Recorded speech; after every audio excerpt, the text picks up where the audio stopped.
Seperti mana kita dah maklum, tapi persoalan ni mungkin kita dah tahu jawapannya, tapi mungkin sebagai pengulangan, ya, refresh. Tersebar fitnah kepada ulama Ahlus Sunnah wal Jamaah mungkin di kalangan masyarakat kita pada hari ini. Di antaranya fitnah kepada Syekhul Islam Ibn Taymiyah rahimahullah dan muridnya Imam Ibn Qayyim Al-Jauziyah, berkenaan bahawa ulama mereka diiktiraf dari segi sudut ilmu yang lain, tetapi dikatakan mereka ada masalah dalam permasalahan akidah. Bahkan ini tersebar di surat khabar di Malaysia inilah.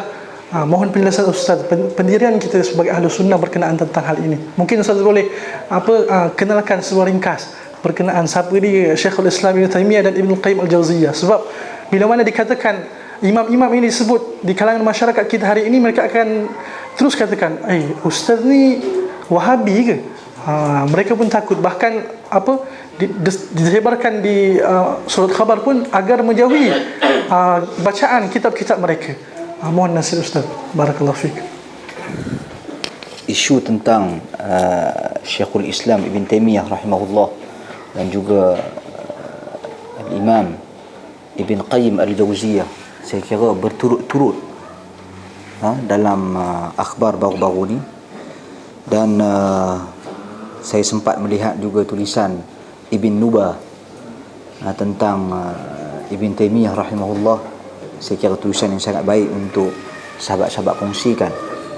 Saya tak bermaksud nak panjangkan kalam tentang sirah, latar belakang kedua-dua tokoh yang agung ini.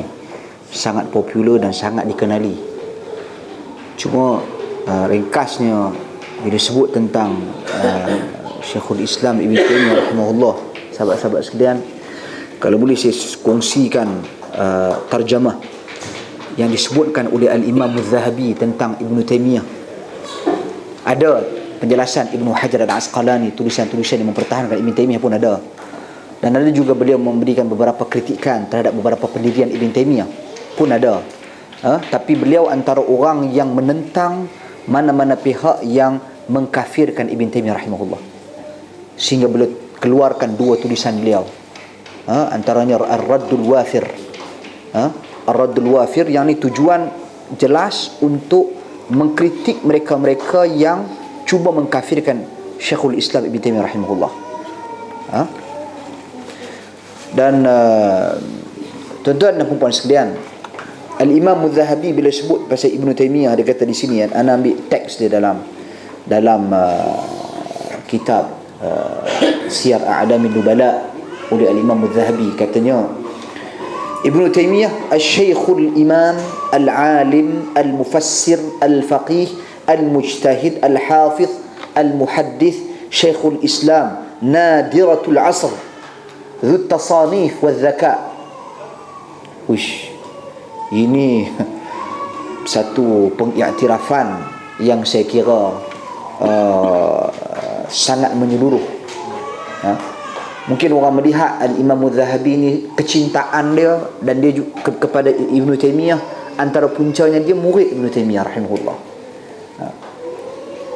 Apa maksud dia? Dia kata di sini Syekhul Islam Al-Imam Al-Alim, alim, Al-Mufassir, pakar dalam bidang tafsir, Al-Faqih, faqih, Al-Mujtahid, orang yang dikategorikan sebagai mujtahid, Al-Hafiz.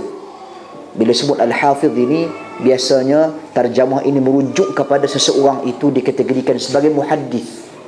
Al-Hafiz Ibn Hajar, Al-Hafiz Ibn Kathir, dan ramai lagi Al-Hafiz. Al-Muhaddis juga, Syekhul Islam Nadiratul Asr, maksudnya zaman dia tu kurang orang macam dia. Dhu Tasanif, yang menulis, penulisannya sangat banyak dan orangnya sangat cerdik. Tuan-tuan, separuh daripada hayat Syekhul Islam Ibn Taymiyah dalam penjara, tapi masih lagi mampu memiliki tulisan yang begitu banyak. Karya-karyanya agung. Dar'u Ta'arud, Al-Aql wal Naql, Minhajus Sunnah An-Nabawiyah. Siapa boleh challenge penulisan dan kritikan terhadap pendirian akidah Syiah jika dibandingkan dengan tulisan Ibn Taymiyah rahimahullah. Kemudian tulisan juga satu tulisan beliau tentang akidah Nasrani apa, saya ingat tentang Kristian. Anak terlupa satu tulisan Syekhul Islam Ibn Taimiyah rahimahullah dalam menjawab, mengkritik akidah Kristian. Tak apalah, yang tu lain kali kalau kita ingat kita kongsi lain. Tapi tulisan-tulisan beliau ni sehingga akan dihimpun fatwa-fatwa beliau dalam Majmu'ul Fatawa yang terbukti sifat dan sikap beliau. Adapun kita di sini, dia wafat tahun 728 Hijrah.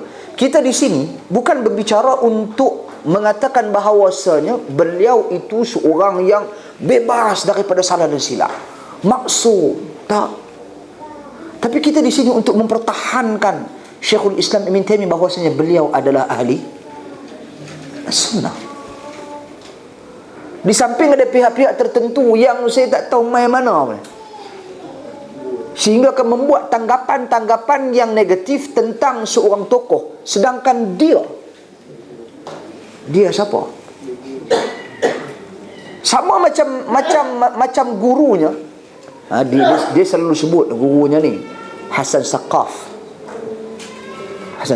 Saya tengok video itu sendiri dalam qanat astagfirullahalazim, qanat subhanallah, tahun 2005 tahun 2006. Saya tak ingat nama channel tu. Kalau nanti saya ingat, saya akan kongsikan di Twitter insya-Allah. Qanatul Mustaqil, ingat, Qanat Al-Mustaqil. Satu diskusi antara Hasan Saqaf yang menceritakan tentang Ibn Taimiyah rahimahullah dan juga Ibnu Katsir. Sehingga kan Hasan Saqaf ini berani menyebut secara terang, wa ana a'lam min Ibn Katsir bi akthar 100,000 marrah. Aku lebih alim daripada Ibnu Katsir 100,000 kali ganda. Ini statement Hasan Saqaf. Ana a'lam min Ibn Katsir bi akthar 100,000 marrah. Lebih 100,000 kali ganda aku lebih alim daripada Ibn Katsir. Apabila ada penghubung, ada orang telefon daripada telefon di secara langsung dalam rancangan tersebut, Qanatul Mustaqil, mengatakan bahawasanya engkau duk berkritik Ibn Taimiyah, engkau kritik murid-muridnya. Apa kedudukan engkau? Berapa banyak kitab tafsir engkau tulis? Ibn Katsir setidak-tidaknya ada tulisan-tulisannya dalam sejarah, dalam tafsir, dalam hadis dan sebagainya. Apa tulisanmu? Dia marah kawan tu, dia kata aku lebih alim daripada Ibn Katsir. Tuan-tuan, tak apalah, itu pendirian Hasan Saqaf. Jadi orang seperti ini yang mana kita nak menjadikan pendirian dan pendapat-pendapat mereka untuk merosakkan nama baik ahli sunnah. Hatta Al-Imam Ibnul Qayyim rahimahullah, Al-Imam Ibnul Qayyim rahimahullah merupakan anak murid Ibn Taimiyah. Mereka marah sungguh dengan Al-Imam Ibnul Qayyim disebabkan apa? Tulisan dia. Tulisan apa? Ijtima' al-Juyush al-Islamiyah fi raddi 'ala al-Mu'attilah wal Jahmiyah. Himpunan tentera-tentera Islam untuk mengkritik al-Mu'attilah wal Jahmiyah. Yang ni dia pun cukup marah tulisannya. Yang mana Ibn Qayyim rahimahullah Ibnul Qayyim rahimahullah khususkan kitab ini untuk menjawab ataupun nukilan daripada Al-Quran, daripada sunnah, daripada hadis-hadis Nabi, daripada atharus sahabah, daripada athar tabi'in, tabi'ut tabi'in dan ulama-ulama ahli sunnah secara majoritinya, ramai daripada kalangan mereka, dalam satu kitab yang mana tentang apa? Jawab dalam isu permasalahan al-asma' wa sifat, takwil, mutakwil dan sebagainya.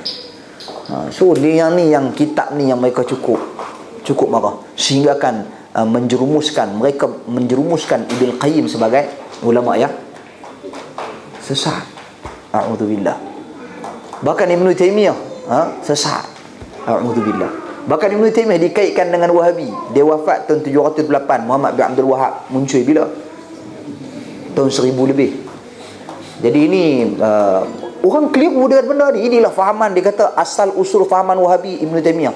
Jadi orang nak faham Ibn Taimiyah itu Wahabi, dia bukan benda ni. Macam ada satu diskusi dalam forum Dia orang bangkitkan isu masalah dukung anak dalam solat. Bila masalah isu dukung anak dalam solat ni, kita katakan ada hadis Nabi SAW. Bahkan Al-Imam Nawawi dalam Al-Majmu' juga mengulas hadis tersebut. Tidak ada masalah. Cuma Al-Imam Nawawi letakkan syarat. Dia nak dukung anak, kena bersih anak tersebut. Contoh. Okay. Tapi dia bangkit dengan isu ni dari sudut, ini buku ni telah sesat, buku ni telah difatwakan haram, maka ini adalah Wahabi ni. Ajak salat dukung anak.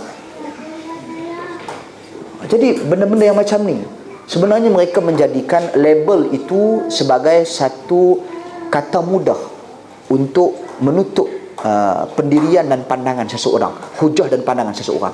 Jadi orang pun sangat kronik dengan apabila mendengar nama Wahabi dan sebagainya. Jadi kalau kita tengok bagaimana penjelasan ulama-ulama Islam tentang Ibn Taymiyah, Ibn Hajar Al-Asqalani, tokoh yang mereka sebutkan, tokoh yang mereka agungkan, yang datang selepas Ibn Taymiyah, yang wafat tahun berapa Ibn Hajar Al-Asqalani wafat? Tahun 852 Hijrah. Ibn Hajar Al-Asqalani, dia tulis pasal Ibn Taymiyah. Dia di antara yang mula menggunakan gelaran Syekhul Islam bagi Ibn Taymiyah. Satu pihak, kita seperti yang disebut oleh Al-Fadhil Ustaz Abu Ihsan sebentar tadi, kita tak bercakap benda buruk tentang Ibn Hajar Al-Asqalani. Kita bercakap tentang isu-isu, kita melihat dalam beberapa isu-isu akidah ada kegelinciran berlaku di situ. Perlu kepada pembetulan dan penambahbaikan di situ, dalam bab tersebut. Adakah bererti bila kita mengkritik seseorang ahli ilmu, berarti kita mengkafirkan dia dan menyesatkan dia? Tak. Tapi pendirian yang dibawa oleh sebahagian pihak ni, dia fanatik dan ekstrim. Bila dia mengkritik Syekhul Islam Ibn Taymiyah rahimahullah, dia tak setuju dalam beberapa hal, beberapa pendapat dan pandangan, disesatkan dan dikafirkan. Lebih khusus lagi dalam masalah al-asma' was sifat. Dan tumahan-tumahan, tuduhan-tuduhan yang dibawa ataupun diletakkan ke atas, difitnahkan ke atas Ibn Taymiyah rahimahullah tentang membagaimanakan Allah Subhanahu wa taala, samakan Allah seperti mana dia turun daripada mimbarnya. Ini cerita-cerita yang saya kira dah lama kisah bagaimana Ibnu Battuta dalam perjalanannya menulis, yang mana tulisan Ibnu Battuta ni sebenarnya jika dikaitkan dengan teks sejarah diragui dari sudut ketulinan dan kesahihan nukilan dan maklumatnya. Takkan kita hanya bergantung kepada satu buku, nak ambil satu buku tu. Dan antara buku yang popular di Asia ni, di tanah Melayu ni, Malaysia, Indonesia ni, KH Sirajuddin Abbas, itu antara yang awal yang dijadikan hujah dan dalil untuk mengkritik ni. Baru sekarang ni yang baru mai daripada Lubnan, Abdullah Al-Harari Al-Habashi, dah meninggal dah pun. Jadi baru mai je tulisan-tulisan mereka ke sini yang cuba meracuni minda masyarakat kita dengan tulisan-tulisan kritikan, sentiasa mencari salah dan silap manusia.